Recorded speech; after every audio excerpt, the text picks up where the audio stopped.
Hello, my name's Angela from Angela Simpson Functional Medicine. Thanks for filling out the hormone quiz. And based on your results, it looks as though the primary hormone imbalance that you are managing right now is estrogen dominance. And this is one of the most common hormone imbalance symptoms and issues for females from the ages of even your early 30s all the way through and beyond the transition into menopause. And there's several different reasons for this. We are bombarded by estrogens coming in environmentally into our bodies as females, as well as us producing estrogen in our ovaries as the primary sex hormone for us throughout most of our life until we transition into menopause.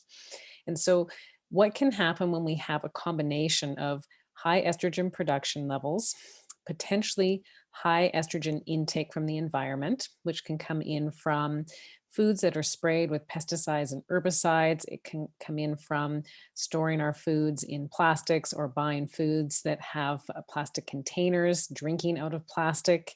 For water bottles, there's just so many different ways that we can bring in this excess estrogen, and often we don't even know that we're doing it. And then the other issue with estrogen dominance also has to do with the processing of all this estrogen. So we need to be able to process and break down this estrogen. So the estrogen that we need to be utilized by our body for several different systems is used appropriately, and then the excess is eliminated. But often this doesn't happen when we have estrogen dominance. There's too much estrogen, the body cannot keep up with the processing, the detoxification process, and so we get this buildup. And so what do we need to do to help us move through this estrogen dominance and start to rebalance in our estrogen with our other sex hormones, progesterone and testosterone? Some of the things that can be done really start with diet. So we can bring in foods that help promote healthy estrogen detoxification and processing. So some of these foods are cruciferous vegetables such as broccoli, cauliflower, and cabbage, just to name a few. We can also bring in foods that are high in fiber. So things like flax seeds, chia seeds, whole grains versus simple starchy carbohydrates. And then we also want to make sure that we're keeping our inflammation levels balanced in our body. If our inflammation levels are too high, it also blocks our estrogen processing.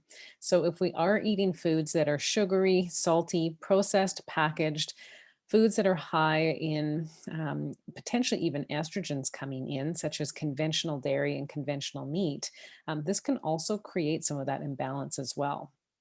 So there's some things that you can take away and some things that you can add in to help with that estrogen processing, to help move some of that estrogen through so you don't get that buildup and that dominance. And I imagine if you are having the dominance, some of the symptoms that you could be dealing with have to do with mood swings, mood imbalances. It might be happening throughout the month. You might have gut imbalances. You might notice digestive issues. Often, when the estrogen levels are too high, it also promotes inflammation throughout the body. So, our gut can also become inflamed along with this. You might be noticing PMS symptoms. So, not just mood issues, you might have painful cramps. You might have heavy periods. You might have some known fibroids or cysts. You might have a history of having ovarian cysts. All of these types of things can have their roots in estrogen dominance. So, we know that if you're dealing with these symptoms, you're probably suffering and there's things that you want to do right away. So, foods are definitely one of the main strategies. One of the other things that you can do is make sure that you're exercising correctly. Because if you exercise just the right amount every day, this also is very helpful for flushing out any excess estrogen. So, what is the right amount? What I have found typically from working with females with estrogen dominance for many, many years is exercising for about 20 to 30 minutes cardiovascularly every day, 7 days out of your week, and not too intensely is really what helps to promote that sweating and detox process for estrogen and even other buildup of toxins in our body. So you don't need to work out really hard. It can be something as simple as a brisk walk, maybe a hike. You could be doing some jogging or running if you feel like you're more fit and able to do that, even if it's just a few times a week. So it's all going to be individualized to you. But these are some strategies that could help you start to get on top of that estrogen dominance right away, get your moods rebalanced, get your body rebalanced, and get you feeling like yourself again.